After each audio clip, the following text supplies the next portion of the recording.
But of course, the case just wanted you to state why you think Sagoto is an international business. So of course, you have to apply your understanding of international business and what makes a business international, right? As for the last two, the benefits and the challenges, I think they are expressly written in the case, so that should be easy for you. Okay, now let's look at the other dimension of the discussion, which is multinational corporations, their features and importance, right? And from the beginning, we realized that a multinational corporation, or what we could term as MNC, and this term has been used a lot in the media space for some time, MNCs. They are also sometimes known as multinational enterprise, MNE, or transactional corporations, TNC, right? So these are companies that operate and conduct business in multiple countries. So these corporations have a significant presence in more than one country, and they engage in various business activities such as production, sales, marketing, and research on a global scale. Dear professors, the main point here is that a multinational corporation is any corporation or any business or any enterprise or any entity, so you can manipulate the words, that operates and conduct business in different countries or multiple countries. That's the main concept here, right? Now, yesterday we attempted to mention a few of them, but I think today we have the benefit of looking at for some of these companies. So you see one here, MTN. MTN is a multinational company because they have one in Nigeria, South Africa, Ghana. Okay. And then we have EcoBank. EcoBank is also another multinational company. Then we can talk of Total Energies, Total Energies, and Unilever. So these are multinational companies because they are operating in different countries or various countries. They just don't operate in one country, they are operating in several countries, and that makes them multinational corporations. And I believe this is okay with my professors.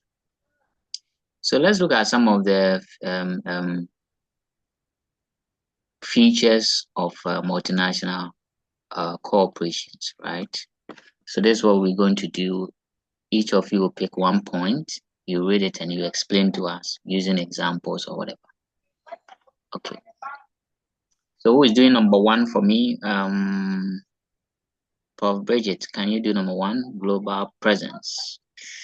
What does it mean? Or if you read there, what can you tell us?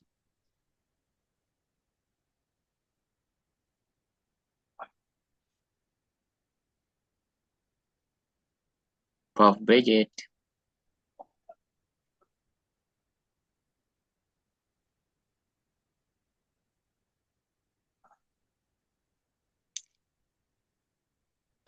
Okay, I think Bridget is not. Bridget, are you there? Okay, Prof. Oswald, if you can do the first one when Bridget comes around. Global presence. Okay. Presence. Okay. MNCs operate in multiple countries with subsidiaries, affiliates, or branches in various regions around the world. They have significant physical presence and business operations in these countries. Thank you very much. So well, I think it's self-explanatory, right? If a business is a multinational one of the features or one of the characteristics you can identify with them is that they are globally everywhere. So global presence. They are everywhere around the globe. That is, they are operating in several regions around the world. They have branches, they have subsidiaries or affiliates in many countries. So that is one of the basic features of a multinational companies. They operate in various countries around the world. So that's the first point. The second point, will do that for me. Of Portia, do that for me today. Second point. Say, Yeah, read the second point for us.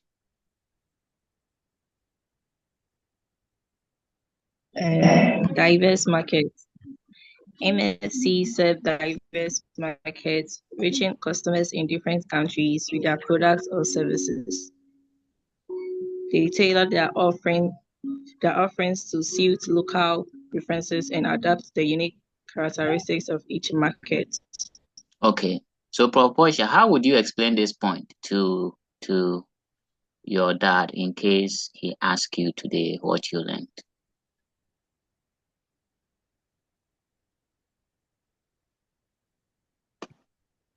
Say, please. I don't know. Oh, Portia, don't do that. You should tell me something.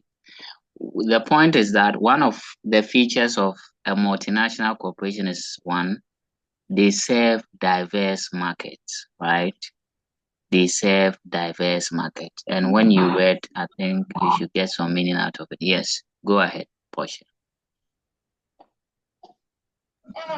Say, are you trying to see if you said different markets? Hmm. I didn't get you. I said, do you mean they serve different markets at the same Yes, time? yes. That is the meaning there. They serve different market.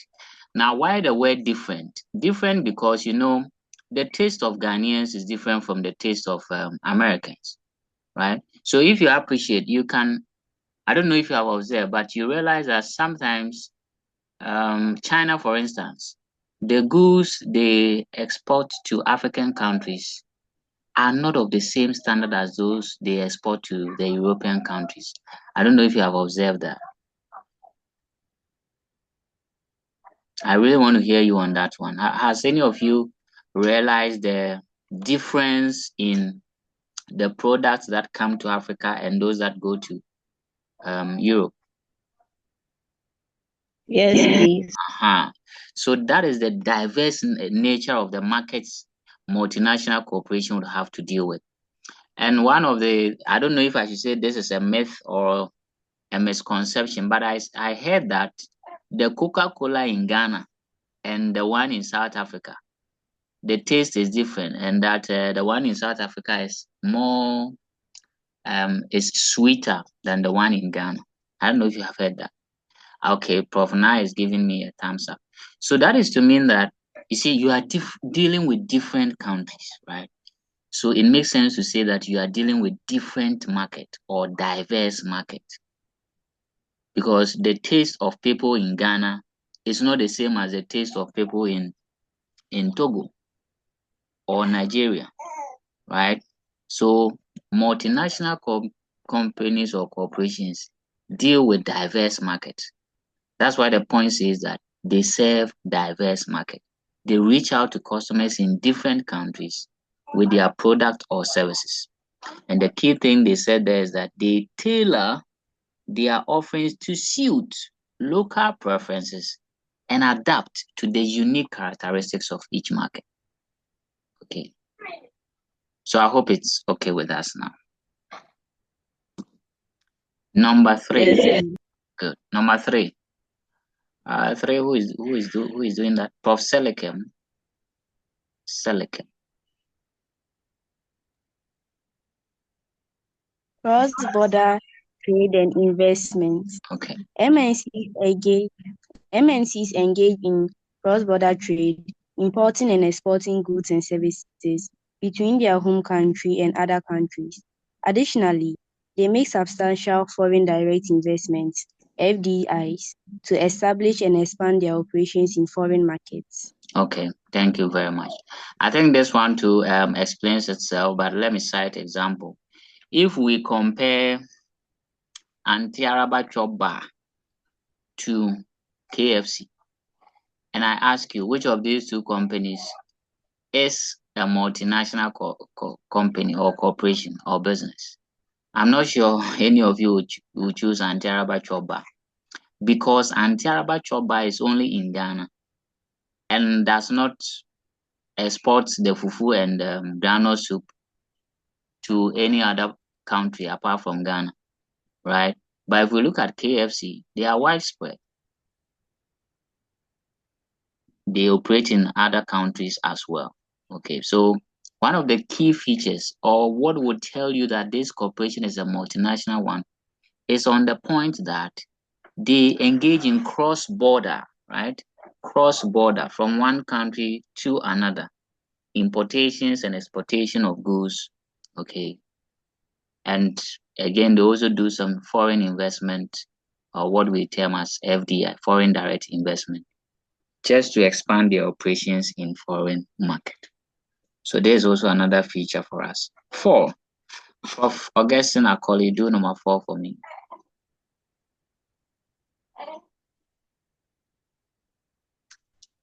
Yeah, so please number 4. Yeah. Transfer of resources and technology. MNSC. Transfer capital, technology, managerial expertise, and other resources between their headquarters and foreign subsidiaries. This facilitates knowledge sharing and the integration of best practices. This facilitates knowledge. This facilitates knowledge sharing. This facilitates knowledge sharing and the integration of best practices across different locations. Okay, thank you very much. So, well, in an exam, if you are writing this point, I would recommend that you put it in a more specific form. So, when you say transfer of resources and technology, just make it specific that transfer of resources and energy across borders of different countries, right? Because the point in here is that if you are in Ghana and you want to operate in the US, you would have to transfer resources to the US. You have to transfer your technology. Some of your managerial aspects would have to move, right, to establish your subsidiary or your business in the UK. So that has to do with the transfer of resources and technology. Okay, the 5th point says complex organizational structure. That is true. It's not easy to manage a multinational corporation, and so it becomes complex, getting the structure. Imagine if you are in Ghana and we are operating a business, we have a CEO, general manager, deputy manager. If we set up same business in Nigeria, we have to get these people there too, right? And then the question now is, who reports to who? The Nigerian branch, do they report directly to us in Ghana, or they would have to report to, so their structure is very complex, because even imagine, let me take, I just want to use an example, but it's not a multinational corporation. GCB Bank in Ghana, right? Imagine even in this country, they have several branches scattered all over the country. The question is, who reports to who? The one in Cape Coast, where do they report to? And if they are reporting, should they report to somewhere in Accra? Where, in which branch? So it is a chaotic kind of structure. So their structure is very complex, right? Okay. Any questions so far, professors?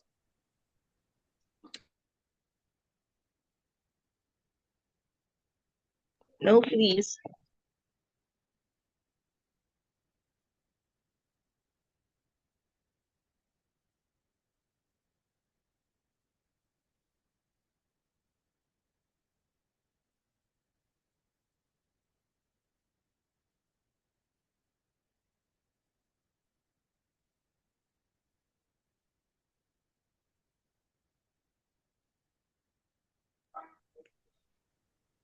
Okay, so professors, no question. Let's move on. The sixth is global workforce. Global workforce. That is simply telling us that multinational companies deal with, employees from different countries, right? Uh-huh. Unlike local-based companies who would have to deal with local employees, most of the times multinational corporations have no option than to employ people from different countries. Because of course, if you go and set up a business in US, you will need people in US to work for you, right? Because sometimes when you compare the cost of moving workers from Ghana to the US, then you prefer to employ people in US, right? So their employees come from different countries. Then the next one is economies of scale. Economies of scale. Now this concept, I don't know if you've come across it. We have economies of scale and then diseconomies of scale. Economies of scale here means that these companies, because they are globally scattered, they use that to their advantage in terms of their expansion in production and distribution. So in a way, it allows them to reduce costs and offer competitive prices in different markets. Imagine if we have a business in China. Goods in China are very, or should I say, they are less expensive, right? So if we have a branch in China, the possibility is that we can get some of the goods at lower prices, bring them to Ghana and sell at a reasonable profit. How are we able to do that? We are able to do that because we have branch in China, and for that matter, we are enjoying that economies of scale. Okay, that is to say, bigger firms really have the benefit of expanding their production and distribution, other than smaller firms, right? So if we compare a multinational company to just a one country company, of course, the multinational corporation has that large market and can produce goods and distribute on large scale.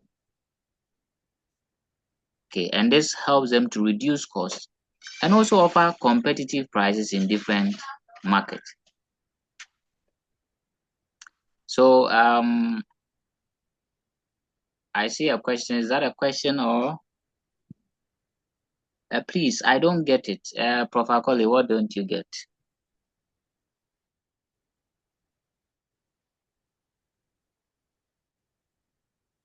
Please, your Come again?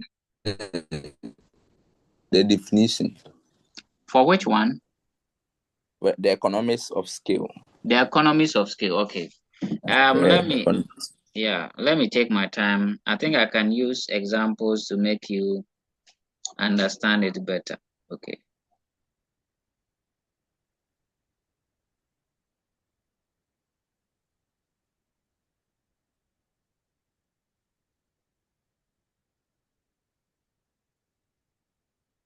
Okay, so when we talk of economies of scale, it's related to reducing costs. The main theme in economies of scale is your ability as a business to reduce costs, right? By increasing your production and distribution of your goods and services. Now, let me give you an example. If you were using a rice cooker to cook half cup of rice, and you are using the same rice cooker to cook a full cup of rice, and I ask you how much do you spend on electricity for cooking these two types of rice, what would be your answer? Your answer would be that if the rice cooker is consuming, say, 20 cedis, right? Whether you cook half cup or full cup or even 3 cups, still you will pay for that 20 cedis electricity. True or false? You say. Good. So you see that if you are cooking plenty cups of rice, it gives you that cost reduction because you are using the same 20 cedis electricity charge to cook 3 cups of rice. But if you cook half cup of rice, you are still incurring what 20 cedi cost, but your rice is even smaller compared to somebody who is cooking 3 cups of rice. So economies of scale has to do with the benefits a business gets from reducing costs while increasing production and distribution. Does it make sense now?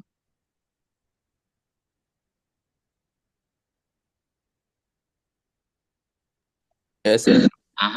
Another example I can give you is, you see, when you order Uber, let's say you are moving from, let me use where would be more, let's say you are moving from, I want to use a place where all of you, okay, you are moving from Accra to Cape Coast and you order Uber.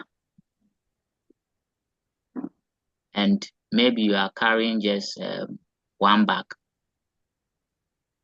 and you come to school. You are going to pay the same price as somebody who is carrying 3 bags. But you see that the person carrying the 3 bags is enjoying some economies of scale because the person is carrying along with plenty bags, right? But you carry just 1 bag, but you are paying the same cost as the person. So economies of scale has to do with you maximizing, expanding your production and distribution while reducing costs. And I think the examples I've given you explains to you how a business can increase production yet reduce costs. Okay. I think that is great. Then the next one, brand recognition. Brand recognition. So many multinational corporations have strong global brand recognition. That is true because as you deal with more countries and more people, your customer, imagine a company in Ghana having a branch in the US. Customers say that, oh, this company there is a foreign company, it's an international company. And people want to deal with international companies more than just a local based company, right? So that is the brand recognition. And 9, ability to influence policies. Yes, of course, due to their size, okay, and economic significance, sometimes they can influence government policies and regulations in the countries, though it might not always be the case. But in Ghana, there are some areas where when you operate, you don't pay tax. We call them tax-free zones. It is possible because the government wants to, attract some of these multinational companies to operate in their country, because as they operate in the country, they will employ your citizens, right? So of course, they have the ability to influence government policy, not to set the policy itself, but to at least influence how the policy is set. Okay. So in fact, there are other features like risk, diversification, innovation and research, global supply chains. These are other characteristics that I believe my professors should be comfortable with.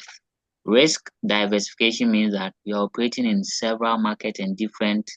So if, for example, things are not going well in Ghana, the US one is performing, sometimes even the exchange rate can help you, salvage situations in Ghana, because if the business in US is making profits and they transfer some of their profits to the business in Ghana, the exchange rate alone would help the Ghanaian business to realize enough capital to support their activities. So that has to do with the risk diversification and mitigation, right? And then innovation and research, of course. If you are a multinational company, you have to do a lot of research because you are dealing with different people in different countries. So you have to research into what your customers like in this country and what they don't like in that country, right? Global supply chains, of course. You have a company in Ghana, Togo, Nigeria, US, UK, Russia. Your supply chain is one that is all over the world, right? And you can optimize that in again gaining advantage over your competitors. Okay. Please, any questions before we look at the next thing?